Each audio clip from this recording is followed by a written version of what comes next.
Bom dia, ouvintes.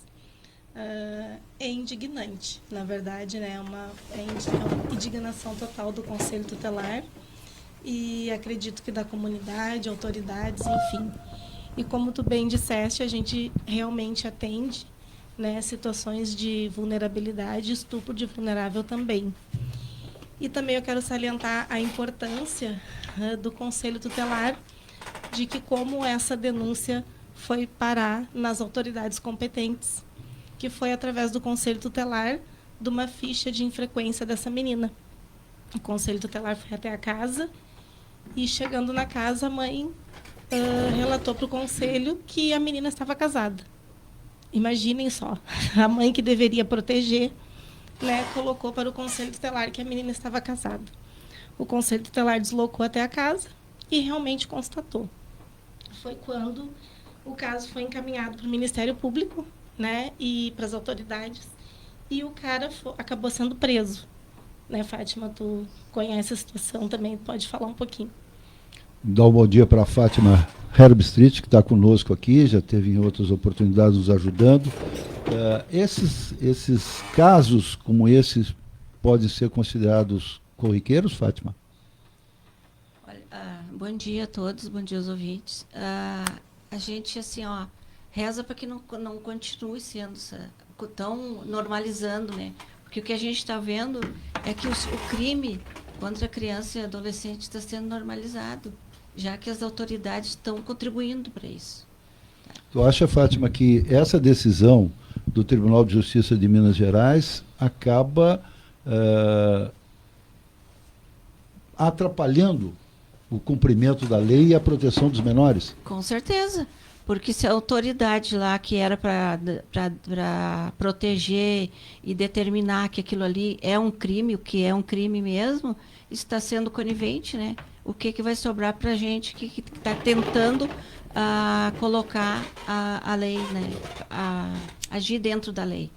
A gente tem muitos casos que bem complicados. Bom dia às conselheiras.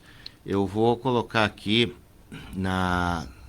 no despacho do desembargador da nona Câmara Criminal, o Majid Naoef Lawa, ele diz assim: não decorreu de ato de violência, coação, fraude ou constrangimento, mas um vínculo afetivo consensual.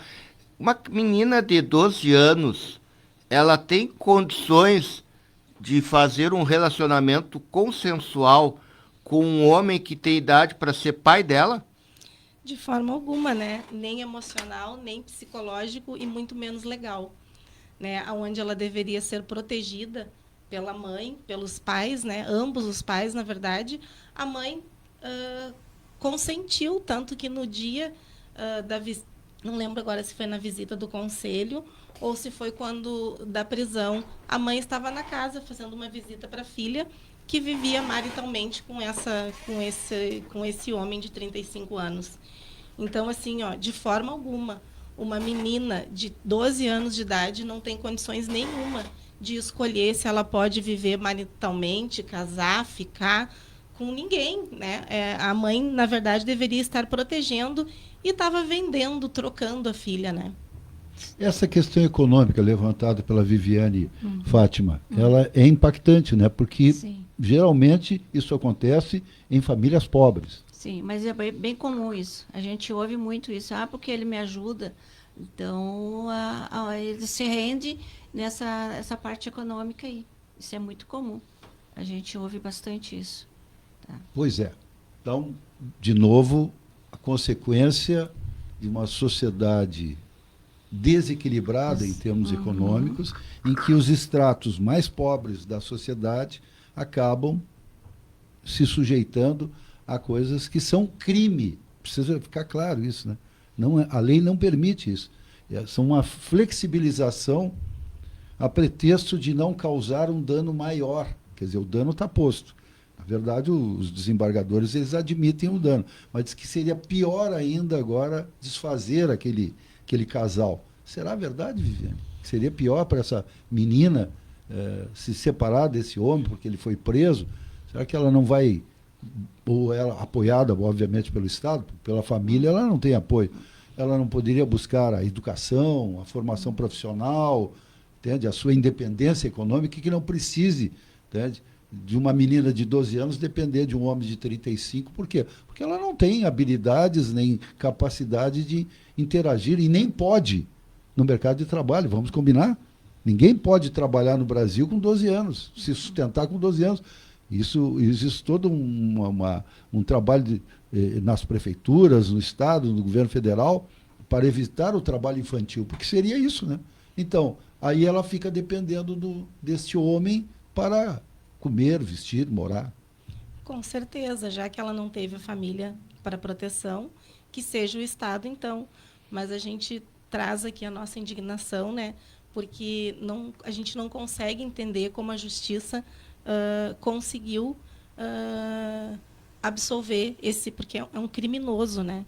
E se ele fez isso com essa menina, provavelmente era costumeiro para ele, né? Então, e com certeza a menina precisa dessa proteção e que seja então do Estado.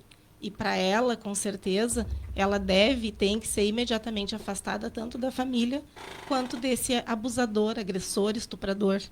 Eu fico pensando que isso talvez converse, desculpe aí os e as especialistas na área da psicologia, da psiquiatria, né?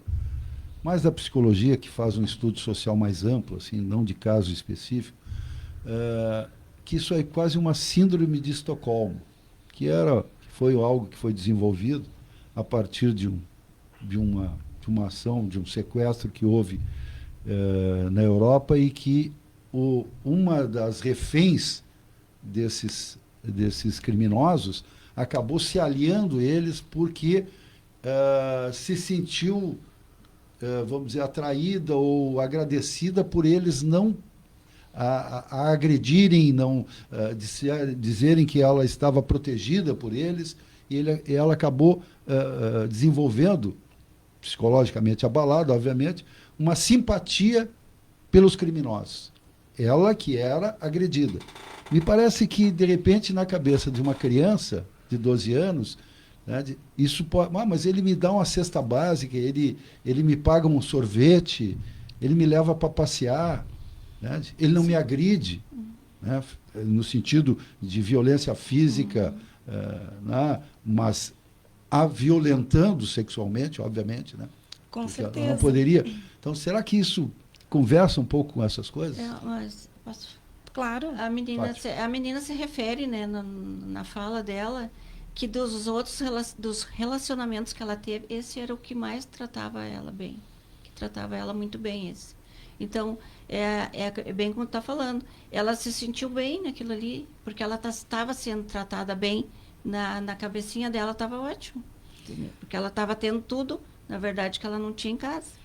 Porque ela não tem a consciência do trauma e da ferida que ela vai carregar pelo resto da vida dela, né? Ela não tem essa capacidade de entender, né, esse trauma que ela vai carregar para a vida dela, para o restante da vida dela, né, nos relacionamentos familiar, relacionamentos amorosos. Ela não tem essa capacidade desse entendimento e que ela deveria ter sido orientada sempre, né, e protegida pela família, e não foi. E a primeira coisa que ele fez foi tirar ela da escola, que era onde ela poderia ter, né, um esclarecimento, um conhecimento maior. E quem sabe uma proteção. Exatamente. Por parte de professores, Exatamente, de colegas, né? Na interação, esse assunto vira à baila e eles não, mas como assim? Mas isso não pode acontecer, porque eu tenho certeza que um professor, uma professora, rapidamente ia se aperceber. Não, mas está acontecendo algo errado. Aliás, a escola, assim como talvez da escola, vocês como conselheiras, recebam várias denúncias, né? De abusos, de problemas com os alunos. Sim, e graças a Deus, assim, aqui em Cachoeira do Sul, né, que é onde a gente atua, as escolas sempre nos encaminham a questão da infrequência escolar. Sempre que sinalizam assim, pode estar acontecendo alguma coisa, sempre o Conselho Tutelar é informado, né? E graças a Deus as escolas são parceiras, somos parceiros das escolas também por conta disso. E sempre que há a infrequência, não é só a infrequência, por trás da infrequência existe uma vulnerabilidade, uma violência, um abuso, sempre acontece alguma coisa nesse sentido. E sempre que a gente é informado, vamos atrás, e aí quando a gente mexe naquele vespeiro ali, a gente encontra, né, tamanhas violências, né, e violação de direito daquela criança ou adolescente, né. Eu tenho alguma experiência na área escolar como professor, e numa escola pública estadual, nós observamos que uma das causas principais para a perda de alunos, ou seja, pela infrequência ou simplesmente pela desistência, era a maternidade precoce. As meninas engravidavam ali com seus 14, 15 anos e abandonavam a escola, ou seja, renunciavam a isso. Aí, quando a gente ia atrás para saber o que tinha acontecido, estava grávida. E agora? Fazer Sim. o quê? Isso é muito frequente aqui no nosso município, infelizmente. Mas é quando a gente descobre, né, o que está acontecendo com essa adolescente, a gente consegue, de certa forma, porque aí não tem mais o que fazer, aquele bebê já existe, né? E é onde a gente consegue dar essa proteção para a adolescente, para que ela tenha esse entendimento que mesmo com aquele bebê, ela ainda tem o direito de continuar estudando. E a gente está sempre, tanto o Conselho Tutelar quanto as escolas e a nossa rede de proteção, também trabalhando em cima da infrequência escolar, que, como eu falei antes, né, é onde a gente descobre a violação do direito. As meninas, mesmo sendo mães, elas tá na lei, elas têm que estar estudando. Até os 18 anos é obrigatório estudar. Então, tem muitas que acham que porque se tornaram mães, se tornaram maior de idade. Não, isso é lei, está na lei, mesmo que elas sejam mãe, elas têm que estar estudando. O que dá para dizer para as pessoas que estão nos escutando e que, de repente, estão presenciando casos semelhantes e, por alguma razão, se acham impotentes ou acham que não devem intervir nesse tipo de abuso em relação às meninas na faixa aí, seja 12, 13, 14 anos, que estejam sendo, de alguma forma, constrangidas a relacionamento com homens mais velhos? A lei é muito clara, né? É dever de todos, de toda a comunidade.